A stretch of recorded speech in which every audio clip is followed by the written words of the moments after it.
ನಮಸ್ಕಾರ ಸ್ನೇಹಿತರೆ, ನಾನು ಹನುಮಂತ್ ಮಾಗಿ. ಈ ಒಂದು ವಾರದಲ್ಲಿ ಗಿಲ್ಲಿಯ ಮೇಲೆ ರಿಷಾ ಕೈ ಮಾಡಿರ್ತಾರೆ. ಅದು ಯಾವ ಸಂದರ್ಭದಲ್ಲಿ ಅಂತ ನಿಮಗೆಲ್ಲರಿಗೂ ಕೂಡ ಗೊತ್ತಿದೆ. ಅದರ ಬಗ್ಗೆ ಹೆಚ್ಚು ವಿವರವನ್ನು ಕೂಡ ಕೊಡ್ತಾ ಹೋಗೋದಿಲ್ಲ. ಆರಂಭದಲ್ಲಿ ಈ ವಿಚಾರಕ್ಕೆ ಸಂಬಂಧಪಟ್ಟ ಹಾಗೆ ಒಂದು ವಾರ್ನಿಂಗ್ ಕೂಡ ಈ ಒಂದು ಮನೆಯಲ್ಲಿ ಹಾಕಿದೆ. ಇಲ್ಲಿ ಸ್ಪರ್ಧಿಗಳು ಅವರನ್ನು ಮನೆಯಲ್ಲಿ ಇಟ್ಕೋಬೇಕು ಅಥವಾ ಬೇಡವೋ ಅನ್ನೋ ರೀತಿಯಲ್ಲಿ ತೀರ್ಮಾನವನ್ನು ಮಾಡುವಂಥ ರೈಟ್ಸನ್ನು ಕಿಚ್ಚ ಸುದೀಪ್ ಈ ಒಂದು ವಾರ ನೀಡಿರ್ತಕ್ಕಂಥದ್ದು. ಇದರ ಬಗ್ಗೆ ಒಂದಿಷ್ಟು ವಿವರವನ್ನು ಗಮನಿಸ್ತಾ ಹೋಗೋಣ. ರಿಷಾಗೆ ನಿಜಕ್ಕೂ ಇದೊಂದು ದೊಡ್ಡ ಸಂಕಟವೂ ಕೂಡ ಆಗಿಬಿಟ್ಟಿದೆ.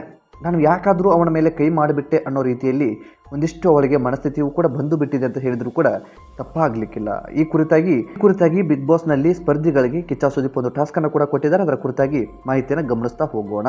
ನೀವೇನಾದರೂ ಮೊದಲ ಸಲ ನಮ್ಮ ಚಾನಲ್ ನೋಡ್ತಾ ಇದ್ದರೆ ಈ ಕೂಡಲೇ ಸಬ್ಸ್ಕ್ರೈಬ್ ಮಾಡಿ, ಅದೇ ರೀತಿಯಾಗಿ ಗಂಟೆ ಬಟನ್ ಕೂಡ ಕ್ಲಿಕ್ ಮಾಡಿಕೊಳ್ಳಿ.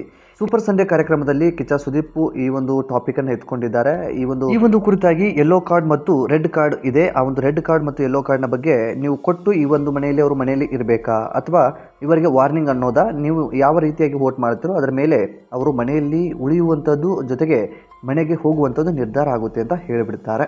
ರೆಡ್ ಬಂದುಬಿಟ್ಟು ಎಲಿಮಿನೇಷನ್, ಇನ್ನು ಯೆಲ್ಲೋ ಬಂದುಬಿಟ್ಟು ವಾರ್ನಿಂಗ್ ಅನ್ನೋ ರೀತಿಯಲ್ಲಿ ಕೆಲವೊಂದಿಷ್ಟು ಜನ ರೆಡ್ಡನ್ನು ಕೂಡ ಕೊಟ್ಟಿದ್ದಾರೆ, ಕೆಲವೊಂದಿಷ್ಟು ಜನ ಈ ಯೆಲ್ಲೋವನ್ನು ಕೂಡ ಕೊಟ್ಟಿದ್ದಾರೆ. ಹೆಚ್ಚಾಗಿ ಜನರು ವಾರ್ನಿಂಗ್ ಕೂಡ ಕೊಟ್ಟಿದ್ದಾರೆ ಅಂತ ಹೇಳಿದ್ರು ಕೂಡ ತಪ್ಪಾಗಲಿಕ್ಕಿಲ್ಲ. ರೆಡ್ಡನ್ನು ಕೆಲವೊಂದಿಷ್ಟು ಜನ ಕೊಟ್ಟರೆ ಈ ಒಂದು ವಾರ್ನಿಂಗ್ ಅನ್ನೋದು ಅಥವಾ ಯೆಲ್ಲೋನೇ ಜಾಸ್ತಿ ಜನ ಕೊಟ್ಟಿರ್ತಕ್ಕಂಥ ಇದೊಂದು ವಾರ್ನಿಂಗ್ ಕೊಟ್ಟುಬಿಡೋಣ ಅವಳಿಗೆ ಮನೆಯಲ್ಲಿ ಇರಲಿ ಅನ್ನೋ ರೀತಿಯಲ್ಲಿ ನಿರ್ಧಾರವನ್ನು ತೆಗೆದುಕೊಂಡು ಬಿಟ್ಟಿದ್ದಾರೆ. ಇನ್ನೇನು ಸ್ವಲ್ಪ ಅಂತರದಲ್ಲಿಯೇ ಮನೆಗೆ ಹೋಗುವಂಥ ರಿಷಾ ಈಗ ಮತ್ತೆ ಮನೆಯಲ್ಲಿ ಉಳಿದುಕೊಂಡಿದ್ದಾರೆ. ಮುಂದಿನ ದಿನದಲ್ಲಿ ಇವರು ಬಿಗ್ ಬಾಸ್ ಮನೆಯಲ್ಲಿ ಯಾವ ರೀತಿಯಾಗಿ ನಡೆದುಕೊಂಡು ಹೋಗ್ತಾರೆ ಅಂತ ಎಲ್ಲರೂ ಕೂಡ ಗಮನಿಸಬೇಕಾಗಿದೆ. ಆ ಒಂದು ಸಂದರ್ಭದಲ್ಲಿ ರಿಷಾ ಮಾಡಿದ್ದು ತಪ್ಪು ಅಂತ ಹೊರಗಡೆ ಅಂತದೆಲ್ಲವೂ ಕೂಡ ಚರ್ಚೆ ಆಗ್ತಾ ಇತ್ತು. ಆ ಕಾರಣದಿಂದಾಗಿ ಕಿಚ್ಚ ಸುದೀಪ್ ಈ ಒಂದು ವಾರ ಆ ಒಂದು ಟಾಪಿಕನ್ನು ಎತ್ಕೊಂಡ್ರು ಅಂತ ಹೇಳಿದ್ರು ಕೂಡ ತಪ್ಪಾಗಲಿಕ್ಕಿಲ್ಲ.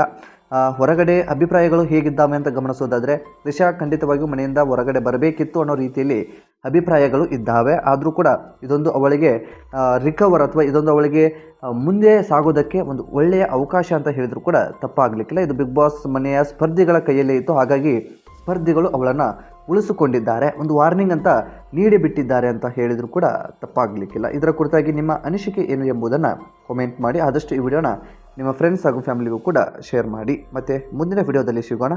ನಮಸ್ಕಾರ.